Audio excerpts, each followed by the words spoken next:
Welcome, everybody, to the European School of Theosophy. The European School of Theosophy is not an organization, but a platform, not for profit, focusing on the study of theosophy and esotericism.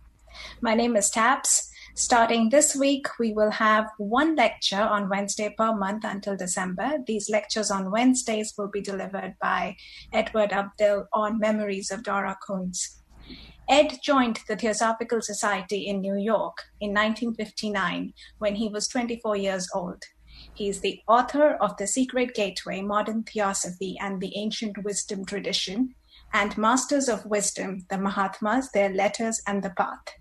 He will soon publish A Journey to the Real Memoirs of a Theosophist.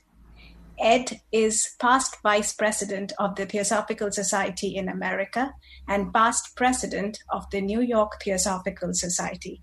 He lectures for the society throughout the United States and internationally. The flow of this evening will be very similar to our previous ones. Your microphones will be muted, which I believe they already are, and Ed's video will be spotlighted, and once the lecture is over, you may either raise your hand using the option on the screens or write your questions on chat for Ed to answer. With this, I'll hand it over to Ed. Welcome, everybody, once again. Hi, welcome, everyone. Today we're going to be talking about my memories of Dora Kunz, clairvoyant, dedicated theosophist, and founder of Therapeutic Touch. Dora was born in the Dutch East Indies with the gift of clairvoyance, and her mother was also clairvoyant. The family lived on a sugar plantation owned by her father. When Dora saw a recently deceased person, so did her mother. Dora thought everyone saw what she and her mother saw. So it was not until she was an older child that she found out that very few people were clairvoyant. As some of you know, when Dora was 11 years old, living with her parents in Indonesia, the clairvoyant C.W. Leadbeater wanted to start a training camp in Sydney, Australia, for young, sensitive children.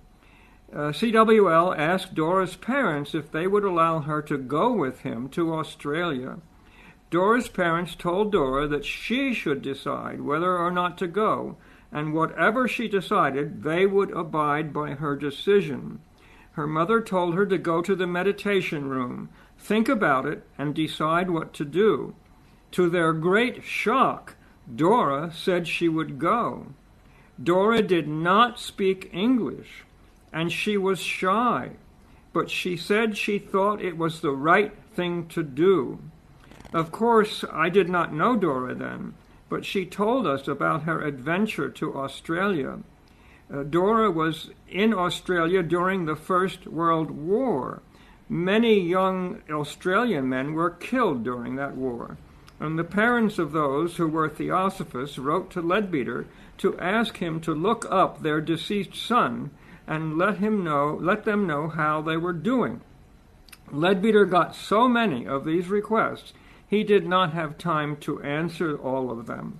Therefore, he gave Dora the task of looking up the deceased men. Dora did that, and typical of Dora, she called the task looking up deaders. When Dora was a young woman, she met and fell in love with Fritz Kuntz, a fellow theosophist. Fritz was an American citizen, so he and Dora came to the United States and got married here. Dora believed she should learn about American history, so she studied it thoroughly. She soon knew more about our history than almost anyone in the country.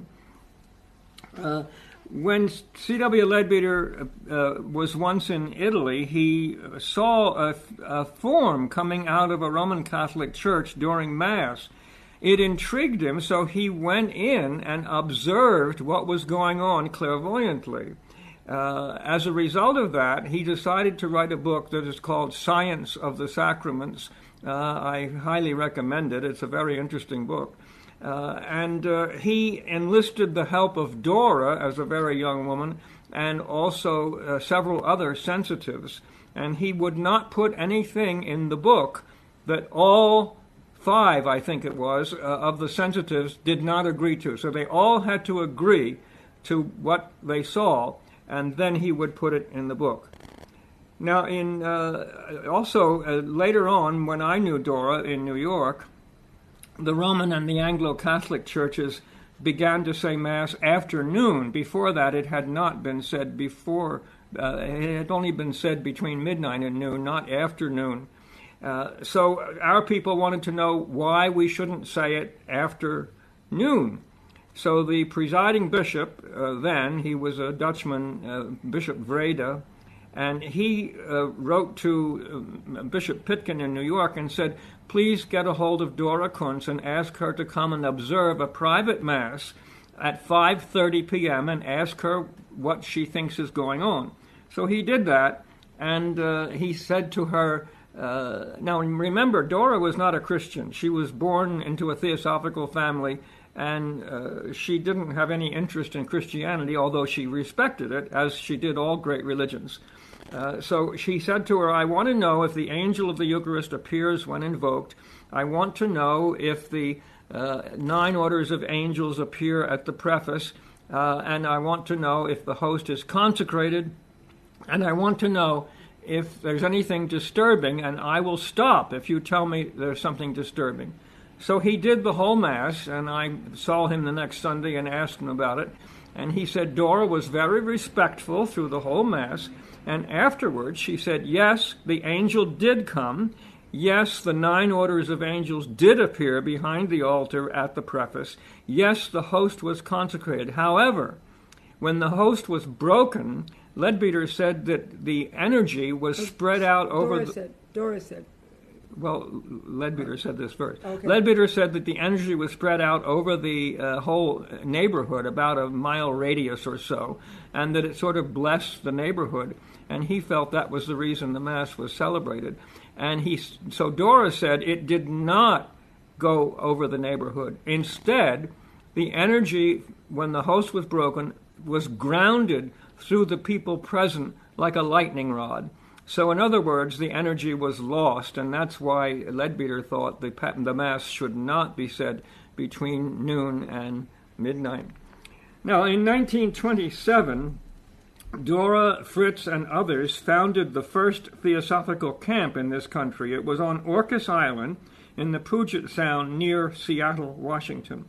They named it Camp Indralaya, Place of the Gods. The camp is still active and popular. Dora, Fritz, and some others wanted to have a camp on the East Coast, so they began to search for a location. In 1937, Fritz and Dora, along with Emily and John Sellen, found a farm for sale upstate New York. When Dora saw a mountain stream flowing through the property, she said, "This is it." Dora had a strong premonition that they should put a down payment on the property at once. She did not know why, but she trusted her intuition. So they did that, assuring their purchase. The next day, a wealthy gentleman came to purchase the farm. He wanted to fill the stream with trout. He tried his best to offer a great deal of money to the Theosophists to abandon the sale, but they refused. They named the camp Pumpkin Hollow being the village in which it was located. The camp thrives to this day. Dora's cabin at the camp was quite a ways into the woods, away from the other cabins. After an evening program, she would walk home through the woods. Someone asked her if she wasn't frightened walking through the woods in the dark. She responded no, she wasn't afraid at all. And then she explained that during the day, the tree spirits were busy with photosynthesis. But at night, the tree spirit expanded some distance from the tree trunk. She said that is what people felt at night in the woods. They thought someone was there, but it was only the tree spirit. When Mary and I used to go to Pumpkin Hollow, the camp had a set-up weekend in the spring and a put-away weekend in the fall. The weekends were to open or close the camp. One year, John Coates, then international president of the society, was at the setup weekend with me, and I don't remember whether Mary was there or not. I wasn't. No, she wasn't there. All of the mattresses had been placed in one cabin in the fall, rat poison was placed around them because if not, the rats and the mice would destroy the mattresses. Each mattress had a name on it so that we could identify where the mattress belonged. We were collecting the mattresses, placing them in a truck, and taking them to the appropriate cabins. One mattress had 2 names on it, so we did not know where it belonged. Dora was there with John and me. She cocked her head like a chicken, flopped down on her back on the mattress, jumped up, and said, "Margaret's cabin." Years later, I reminded Dora of that, and she said, "Well, I didn't want to waste time." Her sensitive nature came in handy that day, and because of that, we knew where to put the mattress. Can you get that open? Okay. Yeah. Weekends, the trees were, one weekend, hold on here a minute. Oh, I got it. Every summer, Dora would lead a silent retreat weekend at the camp. They were amazing. Participating in those weekends was equivalent to having an internal shower. All the dross was flushed out, and one was left with a profound peace.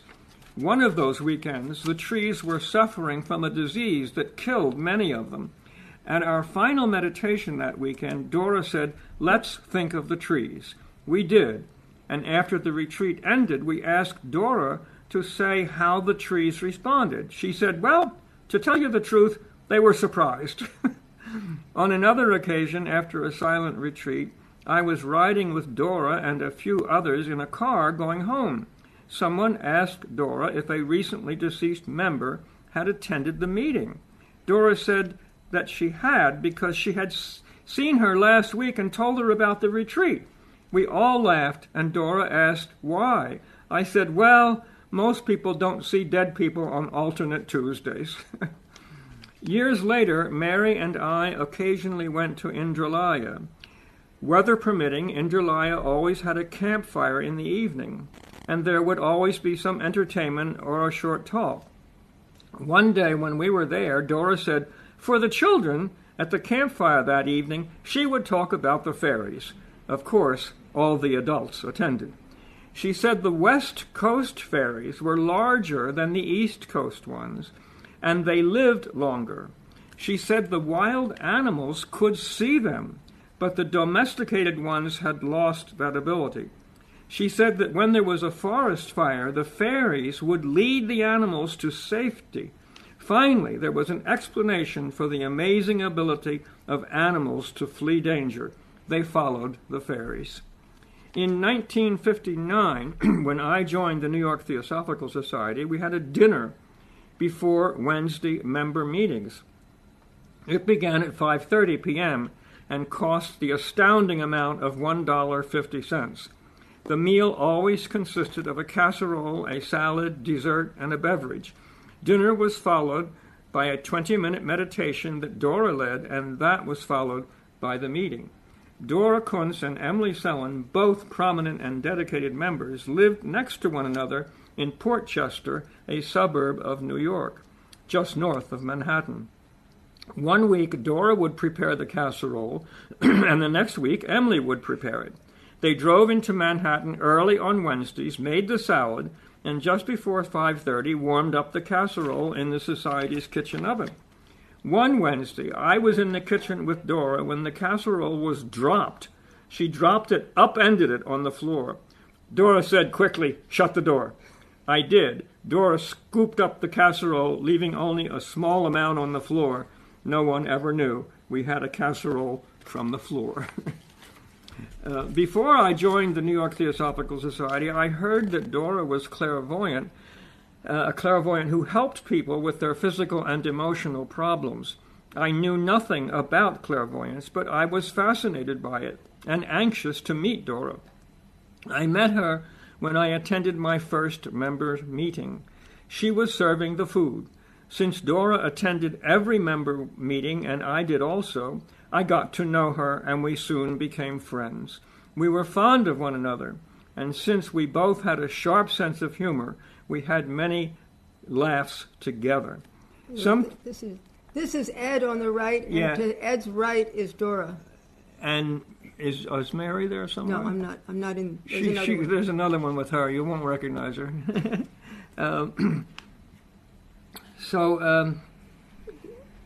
Renee Weber, yeah. Anyway, Dora would sometimes Dora would laugh. It was always a cackle, and when we had no idea what struck her funny. Her laughter was so contagious that soon everyone was laughing. Mary joined the society just before we got married. This is me. Yeah, there she is, and there I am. Ed's on the left, and I'm to Ed's left. Yeah. It was Dora's influence that actually got Mary to join. I was the manager of the bookshop then, and the bookshop at that point was held in our only one building at the New York Theosophical Society. And Mary called me that Wednesday afternoon and said she didn't feel well, so she was going to go home instead of coming to the meeting. Dora was standing there, and she heard my side of the conversation, and she looked at me and said, "Mary doesn't feel well." I said, "No, she doesn't." Dora turned her head to the side, and I knew she was sending Mary healing energy. And then, when it came time for the meeting, Mary walked in. I said, "I thought you were going home." She said, "I was going home, but suddenly I got hot all over, and I thought, oh God, now I'm having a fever. And then I felt really good." I said, "Dora thought of you." And that's what she did. Another time, I asked Dora if I could help Mary with the severe menstrual cramps that she frequently got. And instead of telling me anything, she took Mary, sat her down in the chair, worked on Mary's head for about a minute. All of the menstrual cramps went. They were gone totally because Dora worked on Mary's head. So those things really convinced Mary that there was an energy beyond the physical energy that everyone could see, and that prompted her to join. Dora was Miss Malaprop personified. She often mixed metaphors, seldom finished a sentence. Although she had a huge vocabulary and was extremely bright, words were not her strength. She just didn't finish sentences, frequently used the wrong word. Yet somehow she projected her meaning in spite of the incomplete sentences and wrong words. I remember once she made a comical mix of two metaphors, the acid test and the proof is eating the pudding. It came out as, "That was the acid pudding." After I'd been a member for some time, Dora asked me to give a talk at a member meeting. I was asked to do it with a more experienced member, Margaret Wagner. Our topic was the path of outgoing and return. When Dora announced our talk, she said, "Eddie and Margaret will be talking about the path of outgoing and no return." We roared with laughter, and Dora laughed along with us. Every Wednesday afternoon, Dora would see clients. Dr. Otelia Bankston, a dedicated member, always worked with Dora. If a client needed a prescription, the doctor would write it. Dr. Bankston was a saint. If a client could not pay for a prescription, she would pay for it. The doctor and Dora never took any money for their services. If anyone insisted on paying, Dora would tell them they could make a contribution to the Theosophical Society.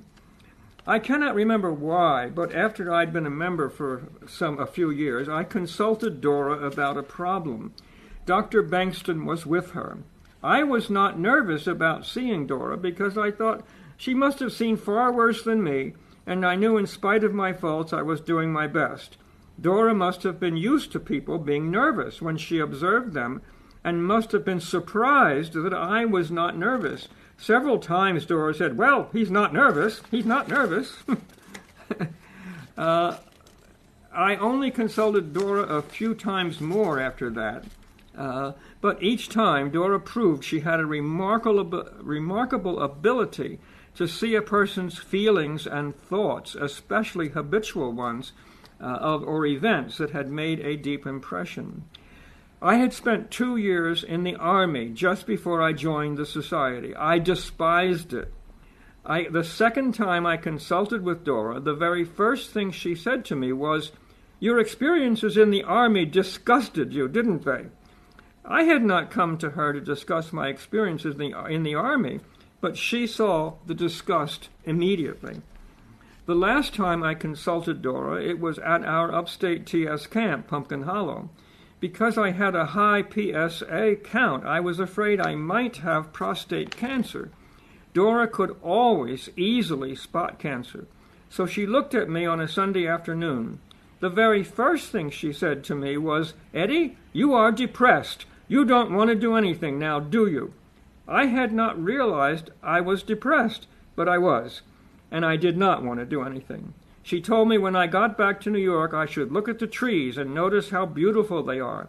I took her advice, and when I came to the NYT on Wednesday, Dora was there. She scrunched up her face, looked to the side a little bit, smiled, and said, "Eddie, you look so much better." I told her of course I did, because I had taken her advice. Obviously, I did not look differently physically, but Dora could see my mental, emotional state and noticed it was much better.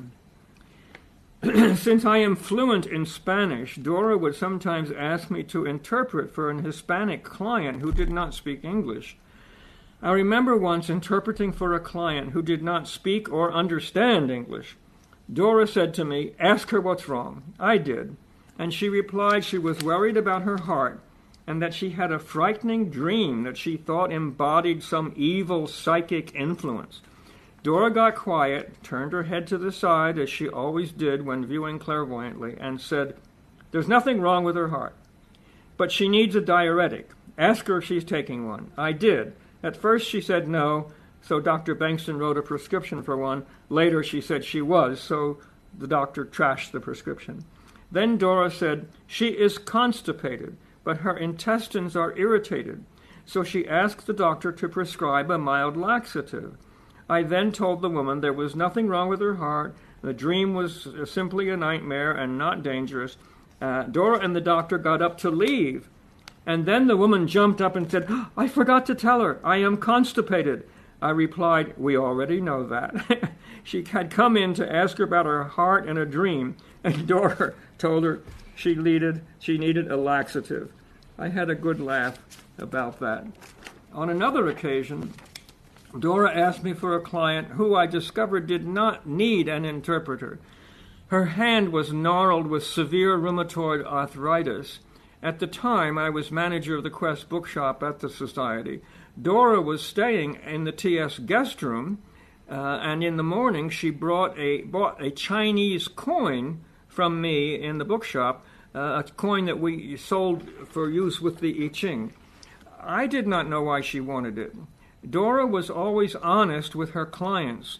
When she met the woman, she told her she could not cure the arthritis. Then she took the coin she had purchased and gave it to the woman.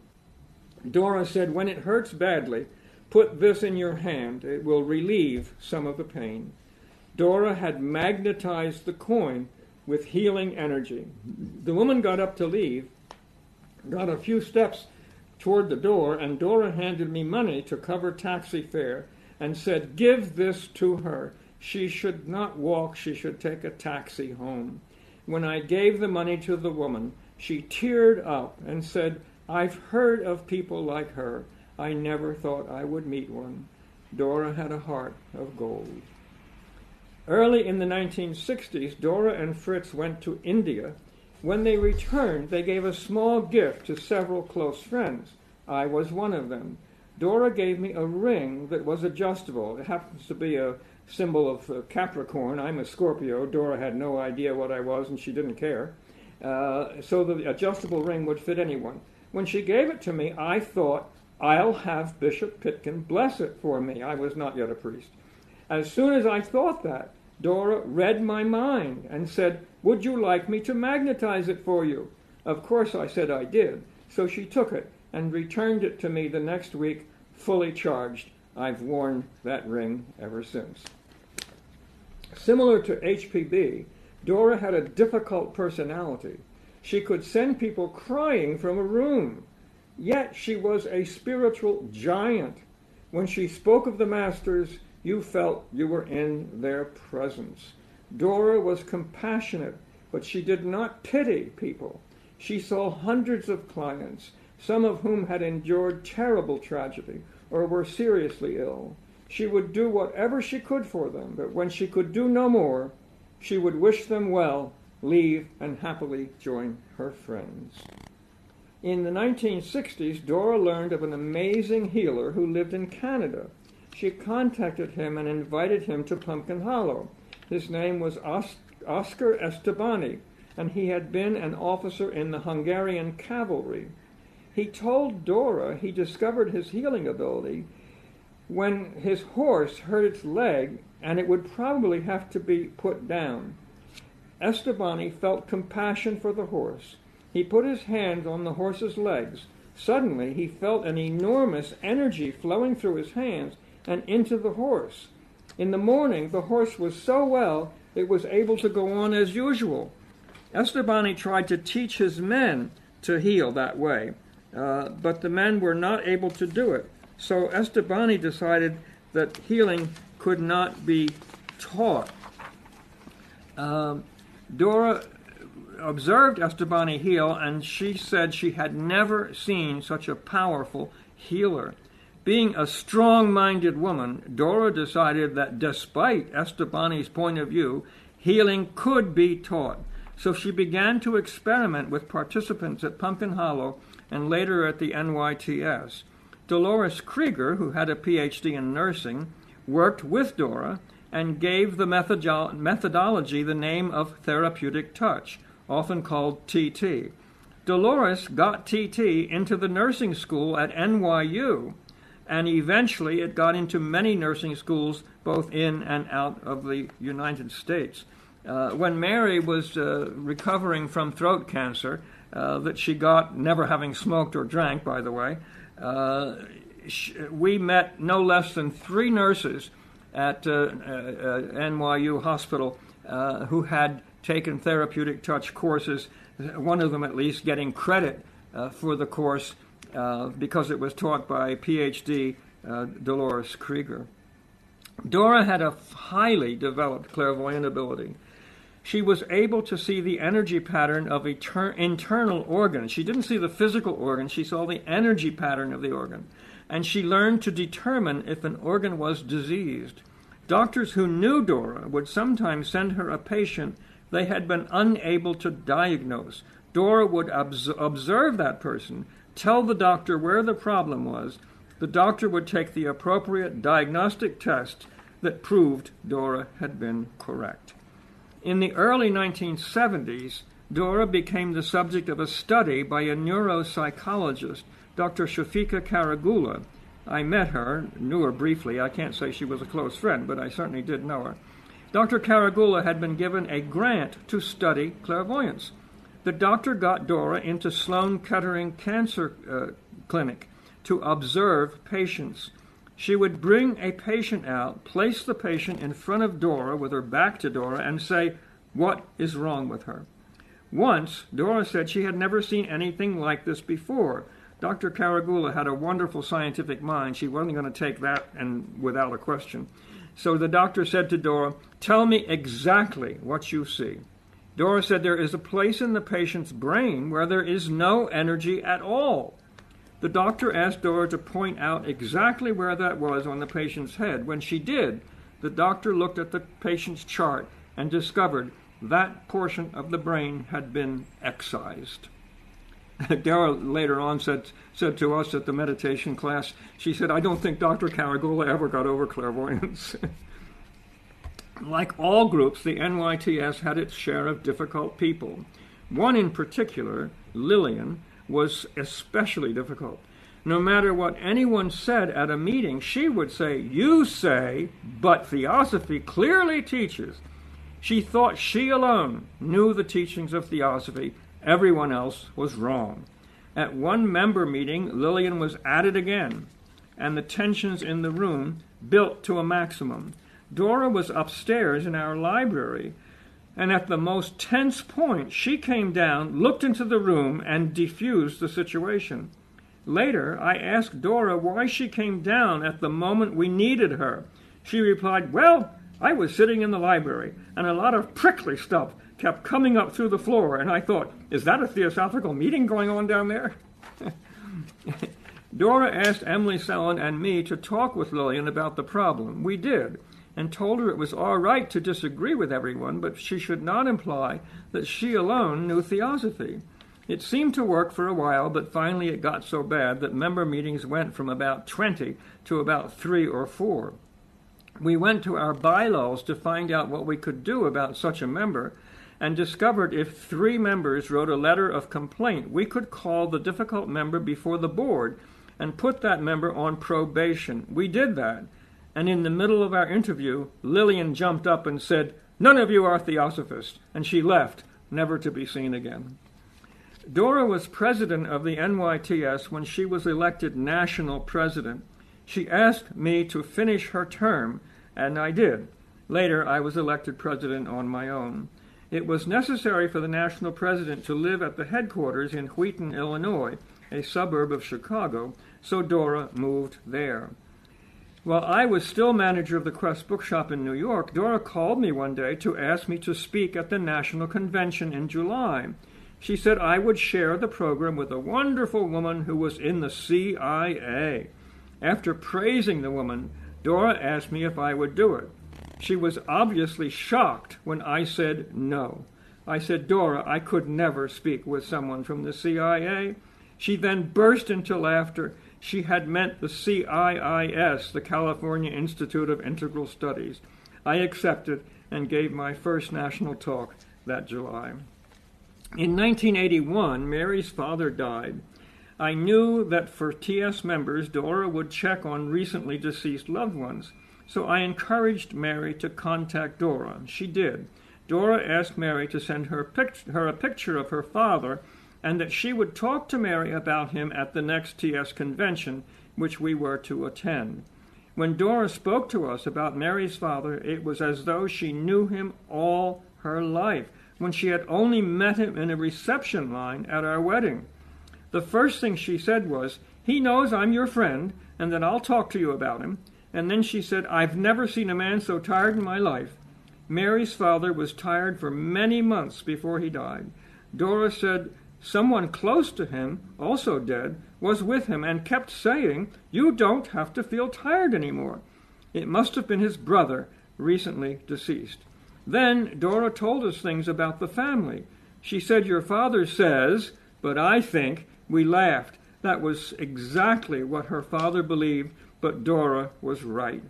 After listening to Dora, I said to Mary, if I ever had any doubts about life beyond death, it's gone now. One of our members, Anna Lemkoff, was devastated when her Canadian brother committed suicide. She contacted Dora. Afterward, Anna told me she was amazed Dora was able to tell her about her brother's family and friends in Canada, even though she knew nothing about them and had never met them until she looked up Dora's brother. The last time I heard Dora give a talk, it was at her home, the home of a member in New Jersey. I thought I had heard it all before, but I always enjoyed listening to Dora. So Mary and I went to the talk. It was on life after death. To my surprise, Dora said something I had not heard before. She said that just before reincarnation, the inner self has a limited choice in how much of its karma it was willing to work out. Then she was asked if she thought the masters were still interested in the TS. She said if we were doing what they wanted, they were. If not, they would not be interested. After Dora finished her term as national president, she moved to Seattle, Washington, to live in a granny apartment her son Johnny had built for her in his home. Dora had such a difficult personality that it drove Johnny's wife, Ino, nearly mad. It got so bad that Ino said Dora had to leave. Fortunately, Dora had a brother who lived nearby, and she moved in with him.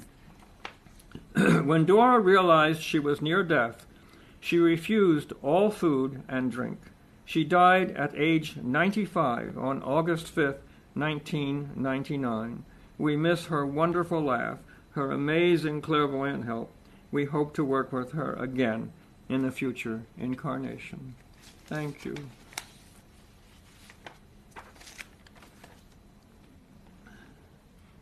Thank you so much, Ed, for sharing with us your experiences with Dora. Could you please, Mary, unshare the PowerPoint presentation? Sure. Mm-hmm. And then we are opening now for questions and comments.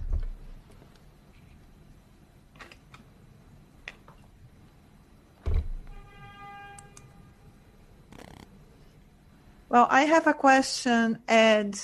What do you think that Dora would, what advice would Dora give for us today in relation to the pandemics? Well, I don't know as I could answer that, but I'm sure she would treat anyone who came to her for help if they were positive or afraid of it. She always wanted us to think in a positive way.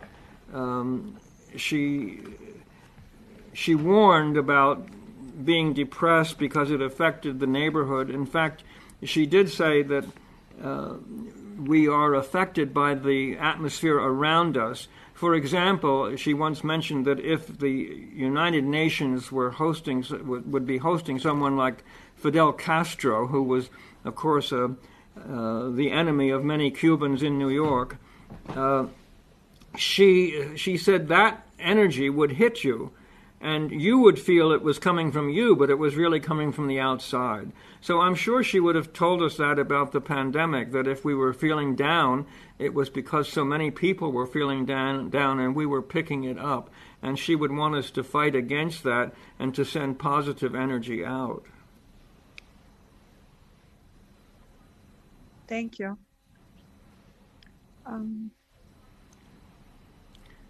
If anyone has additional information, incidents with Dora, they can share them. Yes, and then if you would like to say something, please, you can just raise your hand or write something on the chat. Can I ask a question, please? That was absolutely wonderful. Thank you so much for your talk. I mean, really, really fascinating. And I hadn't actually expected you to talk so much about Dora's healing. And I'm wondering whether how unique she was in the American section. I mean, she was obviously a great healer, but were there other healers, you mentioned some, but were there others working around her who were doing similar healing work? I didn't get that. Were there other healers, like her brother was working? Well, Dora did have a brother. Well, she had a couple brothers, but Harry was also sensitive, and he would diagnose people, and he had all kinds of homeopathic remedies he would send, and he also was a chiropractor, and Dora used to say he was the best back cracker in the world. I went to him once, and he did help me. But in any case, he was sensitive. And Dora's son, Johnny, was not clairvoyant, but he told me that I worked with Johnny for some years, and he told me that in a college class, a professor, I guess physics professor, showed a spectrum of light, and the professor said some people can see beyond this, and most people saw to a certain level. Beyond Johnny could see, beyond most people could see beyond the infrared and ultraviolet. So beyond the infrared. He was able to see beyond the infrared and beyond the ultraviolet. Yeah, Johnny could see more. So he had a touch of that ability, but he wasn't clairvoyant. Also, Dora obviously trained a lot of TT practitioners. Yeah, she trained a lot of nurses. She restricted the Pumpkin Hollow TT sessions to people in the medical profession, doctors and nurses and other practitioners. She felt they could help more people than individuals like us. So she gave preference to them in the classes. but we were both in her TT classes in New York City. Mary, we cannot see you. Could Oh, you? I tried to have Ed be on the spotlight. Sorry. Hi. Oh, when Dora started to teach therapeutic touch, she did it first at Pumpkin Hollow. Then she selected a group of people from the New York Theosophical Society to experiment with it on alternate Saturday mornings, and Mary and I were among them. And I remember that what Dora would do, she'd bring someone in that no one knew. And I remember that one woman came in. She looked perfectly normal. She didn't look ill. She didn't wear glasses. She looked like she could see just fine. And Dora would put that person in the middle of the room, and she'd ask each of us in turn to go up, put our hands near the person's head, and bring our hands all the way down to the feet, and note if we felt anything different. Well, I did. I felt something around her eyes, and I thought surely I was wrong. People don't get sick in their eyes, especially when you can see that they can see perfectly well. So afterward, Dora would go around and say, what did you feel, if anything, to each person? And when she came to me, I said I felt something around her eyes, being certain I was wrong. When everyone had a chance, Dora said she has glaucoma. So I knew then that I could feel something in my hands. And then she would put the patient in the middle of the room, blindfold her, so that she wouldn't have a preconceived idea about who could help and who couldn't. And she would have us go up in pairs, one on the front, one on the back, and try to send healing energy into the person. Well, that time, I felt a tremendous amount of energy going through my hands like a sun lamp at a certain point on that person's back. And then Dora would ask the patient, what did you feel, if anything? And when she said the group that I was in, she said, I felt energy going in right here. She pointed to the exact place where I felt the energy. So that was when I realized I could do it. I was sure Dora could. I didn't know whether I could, but I had an open mind. Thank you. Ifigenia, she wants to ask a question. And Gamalia is saying, thank you, Ed and Mary, for the interesting talk. I especially enjoyed hearing about therapeutic touch. So nice to see you both. If now, please, you can ask. Hello, Ed and Mary. Thank you very much for all this information you shared with us. I'm very intrigued to find out about Dora, especially her relationship with her relation with the spirits and the elementals you were talking about. Another time you mentioned Dora. It's amazing that there are still some people like Dora in this world, which is so overcome by materialism. And I think that you were very fortunate to meet a person like hers. I wish I could meet a similar person. Where can one find one? So thank you very much for everything you shared with us. Thank you. Okay. Yes, I feel that knowing Dora Kunz and Fritz Kunz were a blessing in my life, because I learned meditation from Dora, the pearl of great price, and I learned theosophical metaphysics from Fritz. Without Fritz, I don't think I could have written The Secret Gateway, and without Dora, I don't know as I would ever have learned to meditate profoundly.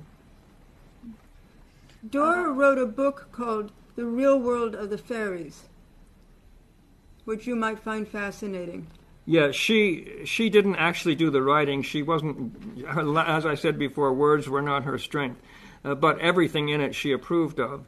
And I think she may have mentioned in that book, she saw a fairy in Central Park, and she told him he was going to be in the newspaper.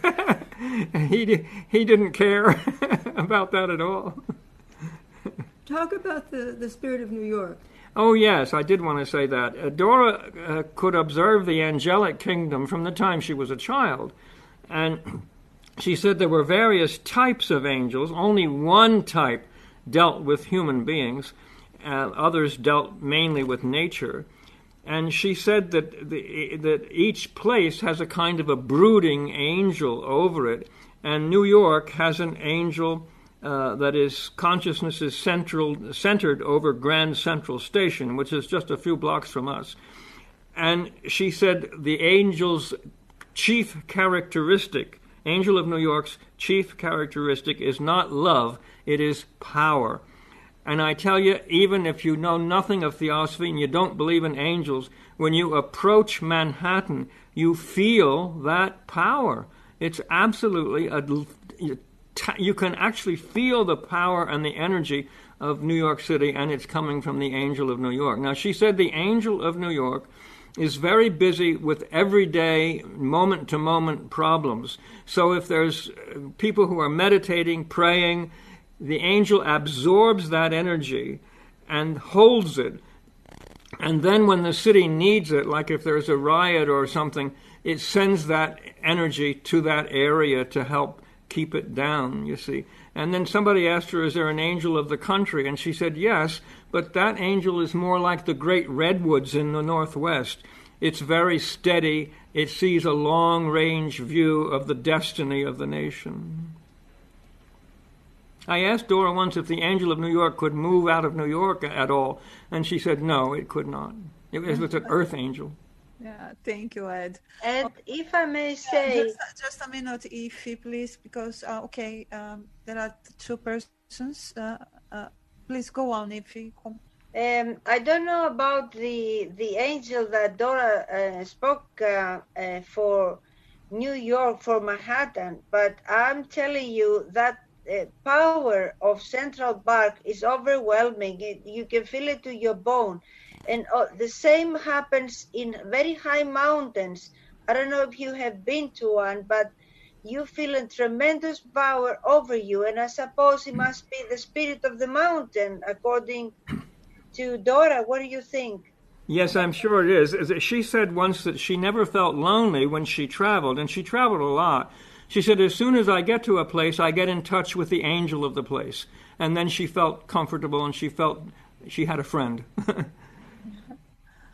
Thank you. Sheila, you have the word now, please.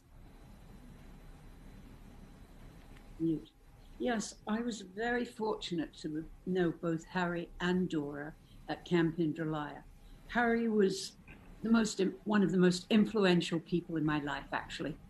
The first talk I ever heard him give was, "Don't believe, you have to know."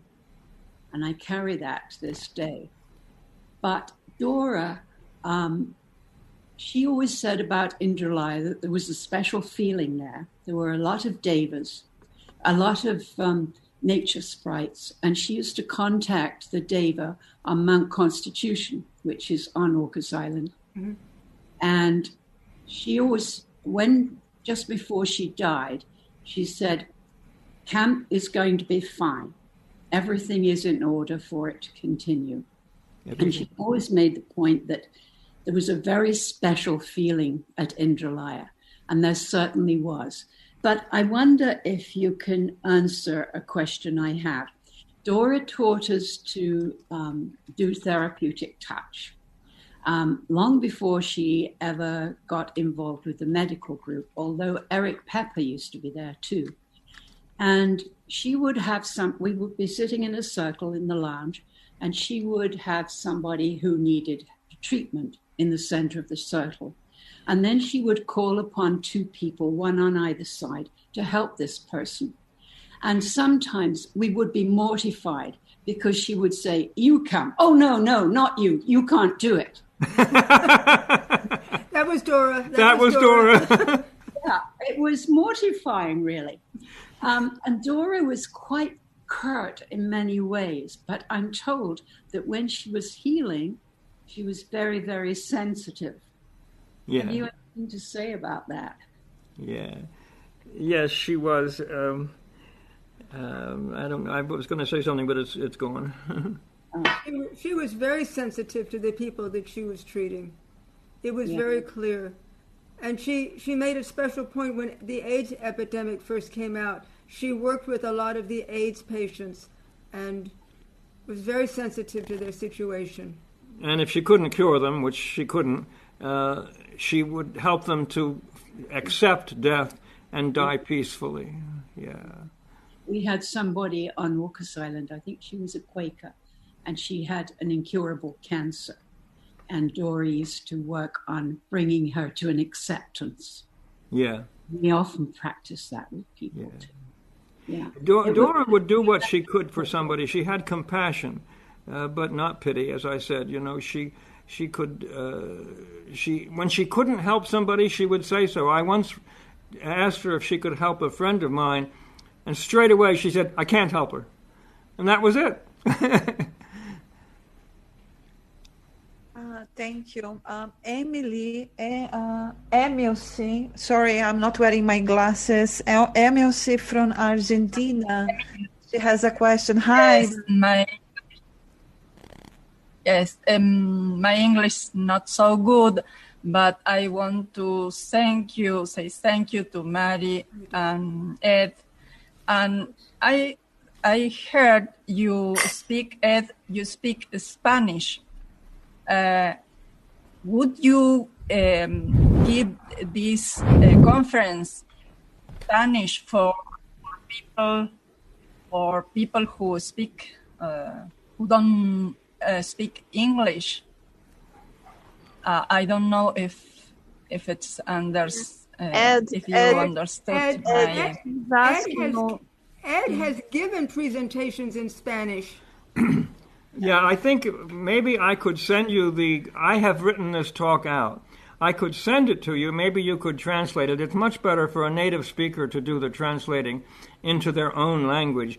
I would be better maybe translating from Spanish to English, and you would be better translating from English to Spanish. So if you want, send me your email address, and I will send you a copy of the talk. Anyone else who wants it, just let me know, and I'll send it. It's written out. Yeah. Okay. It's a remarkable life about Dora Kunz's life. So it's very interesting, and thank you for your talk, for sharing. Yeah, and you saw Mary put up the book, A Most Unusual Life. That is her biography, and I vetted it and corrected a few glaring errors and added a little bit and wrote an endorsement for the book. So I highly recommend that. Of course, I didn't know Dora until 1959, when she was probably in her 50s. But so I couldn't say anything about the early life, but I knew her fairly well from then on. I do have a question. Ed, did Dora share with you anything about Leadbeater, the time that she was trained with him, the type of training she had? She didn't talk about the training, but she said a couple of things. One was she did not think that Leadbeater molested boys because none of them turned out to be homosexual, she said. So she didn't think that he did that. She didn't say whether he was gay or not, so I rather suspect he may have been, but I don't think he molested boys either. He was charged with teaching masturbation. That was the charge against him. And of course, then it was considered an absolute horror. And now psychologists understand. Well, Dora once said about masturbation, it's part of growing up. So she accepted it as a normal thing growing up. What else was it? We'll talk about what I meant. I didn't meant the problems related to Leadbeater, but the actual training he gave to her. If she shared anything about the training process, how he was training them. I mean, in terms of techniques and all that, apart from the controversial aspect that you mentioned, but did she share anything else with you? She never, in my hearing, she never talked about any kind of training. I suppose she would have thought it was rather useless because we wouldn't have understood what was going on, not being clairvoyant. So she didn't. She did, however, she was always prompt. And she said that she learned to be prompt once when she was with Leadbeater in Australia. She was coming to the meditation and she was about a minute late. And Leadbeater saw her coming across the lawn to the meditation and he shut the door in her face. She was not going to be permitted if she was late. So she learned to be on time. Talk about the cat. The cat. Leadbeater had a cat, and he wanted Dora to wash the cat. Well, Dora respected animals, and she would never harm them, but she didn't particularly like to have animals around her. Maybe it was the animalistic vibrations, I don't know. But she had to wash the cat, and you know cats do not like to be washed. Dora also did not like to be hugged, but later in her later life, especially after she became the president of the Theosophical Society in America, she sort of began to tolerate it. And so after that, I had no trouble hugging her.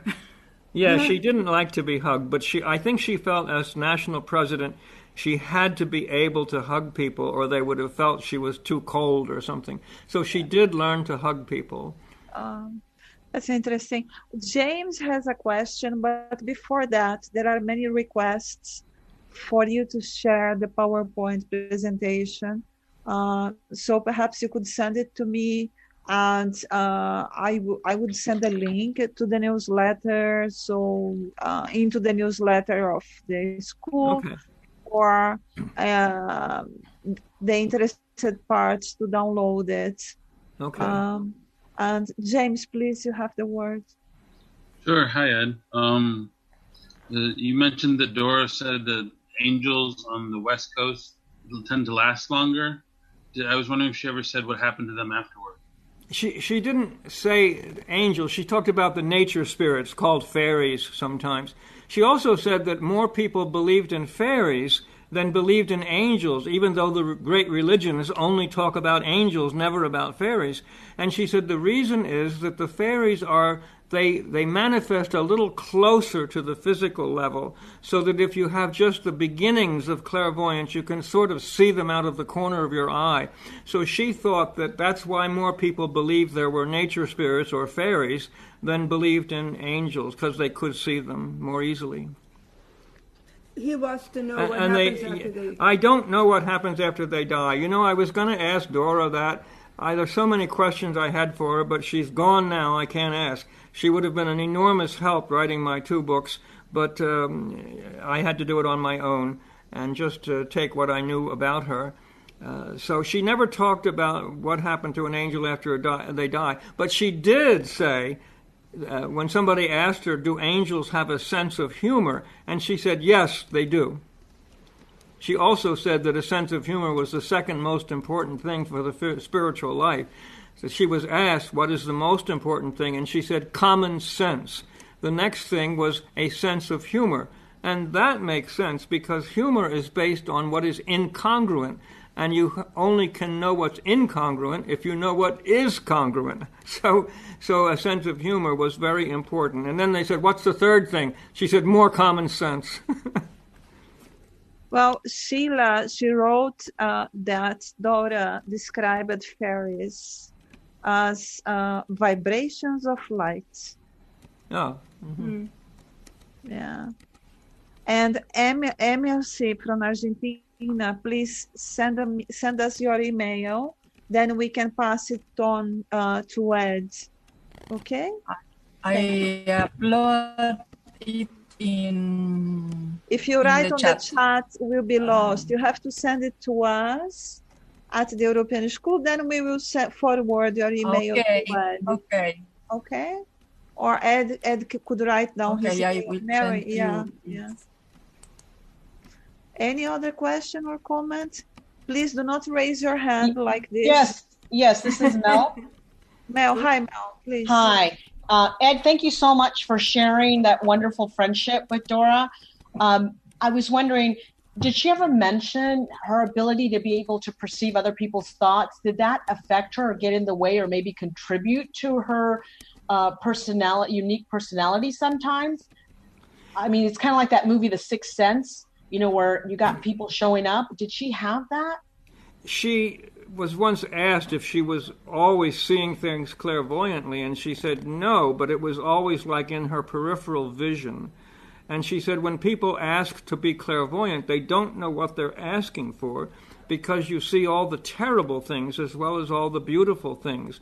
Once up at Pumpkin Hollow, when her mother was there, as I said, she was clairvoyant also. There was a man there who apparently was rather unsavory.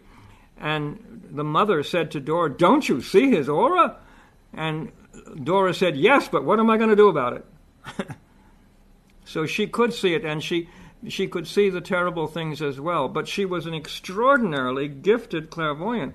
And I think you may remember that the KH said that in order to be his student, that is his chela, one directly connected to him, one had to first be clairvoyant. And I think that's one of the reasons they picked Blavatsky.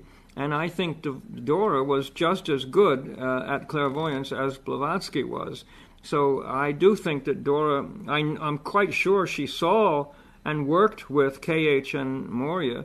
And I think she was their chela because of several things that she did and said that made me realize that she was such a chela. All right, Konstantin, would you like to comment, please? You wrote something. Yeah. Yes, I wrote the main point. It was a one story enough. A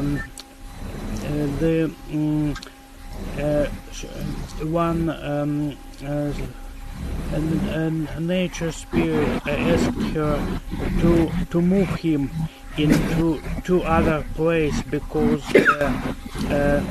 his place was flooded by the water, and he was located inside a stone. She explained to me it's like home for him, and we relocated the stone into another forest. And when we were walking through the forest, she said that before she just felt that spirit in the stone, but now she said that he enabled her to see many other spirits in that forest, and she told me what she watched now. Hi, Konstantin. Just a question. Who told you? It's one woman which worked in the library, and she helped us much to organize our philosophical meetings. She never was a member of the Philosophical Society, yet she was very sensitive. Yet she wasn't the clairvoyant by nature. Yet she could feel influences and spirits. And so one of spirits enabled her for time to see other spirits. It's a light practice among the witches, which can't be clairvoyant by their own devices, yet using the connection with some spirits, she could see other ones. Yeah, thank you. Konstantin said that he met someone who is very sensitive but wasn't clairvoyant. But with the help of a spirit of nature, she could see other spirits of nature. This is basically his comment. Do you have anything to say about it, Eddie? Well, as I said, Dora was a very gifted clairvoyant. She could see whatever was there. Once I remember Mary and I had been in the... what was that place? Not the Painted Desert, the other place that was so barren. Anyway, Badlands, in the Badlands. Yeah. Then the Southwest. Yeah, and our Southwest, Badlands, where there's deserts and petrified forests. And yeah, we walked through there, and it did not feel threatening, but it felt completely alien. It wasn't like feeling trees around you. It just was like being on the moon. Not threatening, but very alien. I mentioned it to Dora, and she said some of the strangest elementals I ever saw in my life were in the Badlands.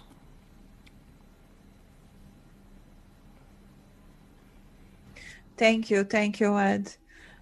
We have a lot of comments on the chat.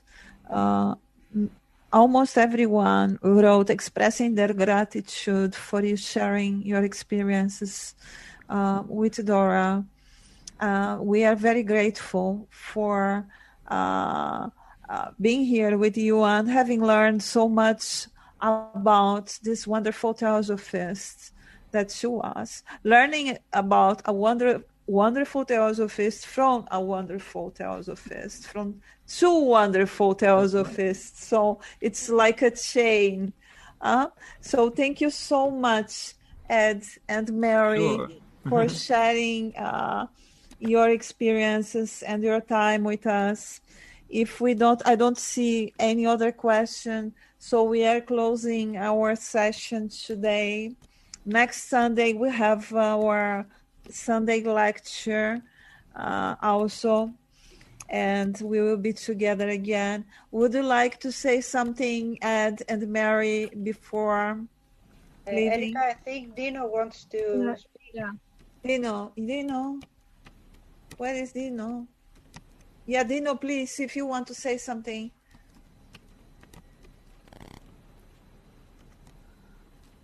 You have to unmute yourself, please. All right, there you are. Can you hear me? Yes. Yeah. Yes, we can hear you. Thank you, Ed. Do you remember me? We met at Salzburg at Dr. Beer's Hotel. Salzburg. We met in Salzburg. Oh, yeah. I remember your wife, Mary. He was so good.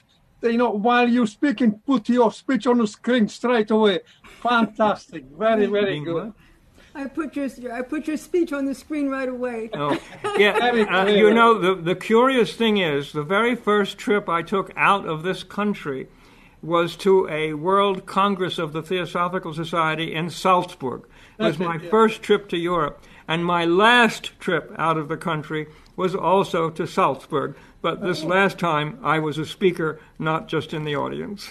And in Salzburg, the first time at the World Congress, we met Clara Codd, and the Salzburg is not a very big city, as many of you know, and we had 2,000 members of the society there. Oh. The Lord Mayor was so grateful for all the tourist money. He gave us a free concert in the Mozarteum. We filled the Mozarteum for a concert. Excellent. Yeah. Anyway, another thing that I would like to say, at the Blavatsky Lodge, maybe you know about Erika Lauber, and she was talking quite a lot about Dora Kunz.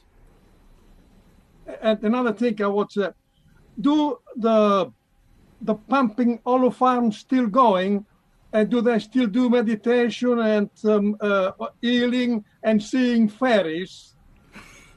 The Pumpkin Hollow Farm is still going. It has a little bit of trouble with ticks and Lyme disease, but yes, it is definitely still going. We keep in contact with them. The waterfall is still there in all of its glory. The deer are still there. The fairies are still there. One of the slides had a picture of a meditation house that was built up on the hill on the other side of the stream. And so if the weather is not good, people meditate in the meditation room. Otherwise, there's like a little apple orchard right outside the main house where people would sit on the ground or on chairs and meditate. So meditation regularly goes on. Carolyn still leads, still runs the farm right now, and she does quiet, silent meditations. So there are still some silent meditations going on. We Ed is unable to traverse the rough terrain, so he wouldn't be able to go up there and stay because it's gravel roads, it's bumpy, there's a lot of tree roots. It's not set for people who are handicapped, unfortunately. But it is a beautiful, beautiful place, and the very stream nice has place. so much energy. You just go and you just feel, just sitting by the stream and meditating is just wonderful. There's a place just away from that meditation house up in the woods area where we bury cremated remains. And I have officiated over several, and of course Dora has too. And I remember once one of our members who had died had been cremated, and he wanted his ashes buried there. And I saw Dora getting out of the car with this box that looked like a box that contained cremated remains. And I said, "Dora, is that the cremated remains?" And she laughed hysterically, and she said, "No, it's the cottage cheese." And one time we were burying a member, a very dedicated member, and a little dog ran up and sat there right by the place we dug for the cremated remains. And when we finished, Dora said, Vigo was the man's name. She said Vigo was very pleased that his dog came. And the dog came and just immediately sat right there. At the beginning came and sat there and waited until the entire service was over, ceremony was over, and then left. The dog knew. It really knew. And it was very, very beautiful to see. Yeah. Oh, well, another thing, and Dora's next door neighbor, Emily Sellen, had dogs. And they used to come over to Dora, and she'd throw a stone. And she said, every time they come over, I see in their aura a picture of a stone. They wanted her to throw a stone.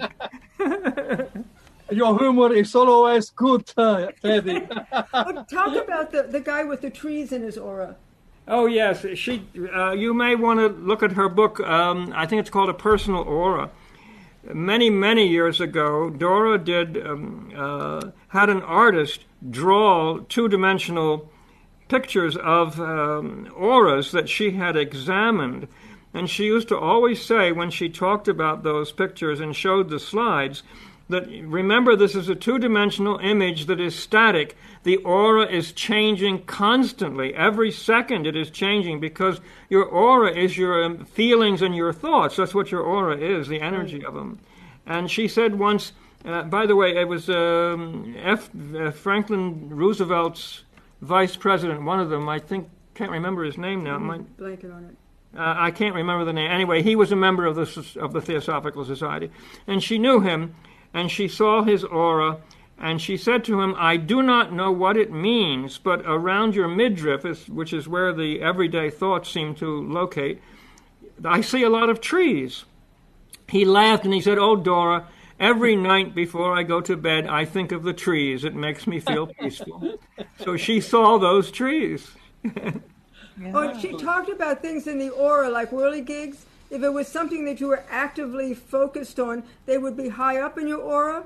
But as you began to let go of things, they would move down to your feet. No, it was the reverse. Oh. It was the reverse. If you learned something from your traumatic experience, it would be visible. The little whirligig would be visible in your aura, in the upper aura. When you really were finished with it and you could think of it without any pain whatsoever, the little whirligig was gone, completely gone, never there anymore. Wow. She called them whirligigs. Yeah. Little whirling... Spinning like vortexes. Vortexes, yeah, of energy. Ed and Mary, I also met you in Salzburg, Austria. Yes, we did. We met you there. First time we met in Salzburg. And actually, Mary, I watched you presented a wonderful lecture there on theosophy and comics. Remember? Yeah. I still have that. I have a lot of versions. Theosophy in the comic strips. We should organize one lecture also on this. It would be wonderful. It was a wonderful lecture. So if you have it ready, I will contact you so we can close date for you to present on the. Do you accept the invitation? I accept the invitation. All right, that's fantastic. So thank you so much. We are closing then our meeting today. Yes, thank you, everybody. Thank you. Thank you, and Mary, so much. It was a wonderful, wonderful evening. Thank you, all of you. I'll see you again Sunday. All right. So I wish you a nice. Bye, everybody. Bye for now. Thank you. Thank you. Thank you. Thank you. Thank you.